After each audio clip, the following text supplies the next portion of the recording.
Hi guys, welcome to my YouTube channel. നമുക്കിന്നൊരു tapioca അതായത് കപ്പ ബിരിയാണി ഉണ്ടാക്കിയാലോ. കപ്പയെല്ലാം ക്ലീൻ ചെയ്ത് വൃത്തിയാക്കി കുക്കറിൽ ഇട്ട് നമുക്ക് ഒരു 5 അല്ലെങ്കിൽ 6 വിസിൽ വിടുന്നവരെ നമുക്ക് കുക്കറിൽ വേവിക്കാം.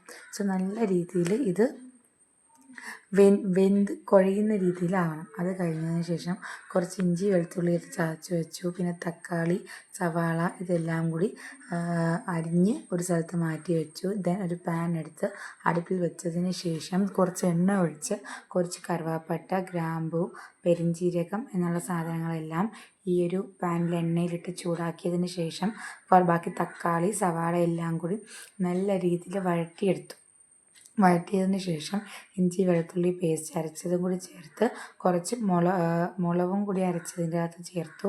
നല്ല രീതിയിൽ വഴണ്ടി വന്നപ്പോഴത്തേക്ക് കുറച്ച് മുളക് പൊടി, മല്ലിപ്പൊടി, മഞ്ഞൾപ്പൊടി, കുറച്ച് കുരുമുളക്, കുറച്ച് ഗരം മസാല എന്നിവ ചേർത്ത് ഈ ഒരു മസാലക്കൂട്ട് നല്ലതുപോലെ വേവിച്ചതിന് ശേഷം ക്ലീൻ ചെയ്ത ചിക്കന് ഇതിൻ്റെ അകത്തിട്ട് വേവിച്ചു.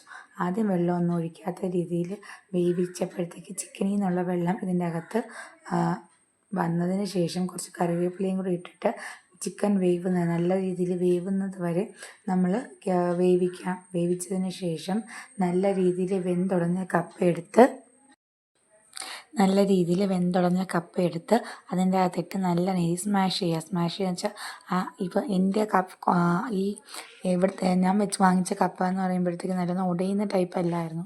പക്ഷെ അത് നല്ല രീതിയിൽ സ്മാഷ് ചെയ്ത് ഉടഞ്ഞ് ഈ ഒരു കറിയുമായിട്ട് മിക്സ് ചെയ്യുന്ന പരുവത്തിലോട്ടാക്കുക. അങ്ങനെ മിക്സ് ചെയ്തതിന് ശേഷം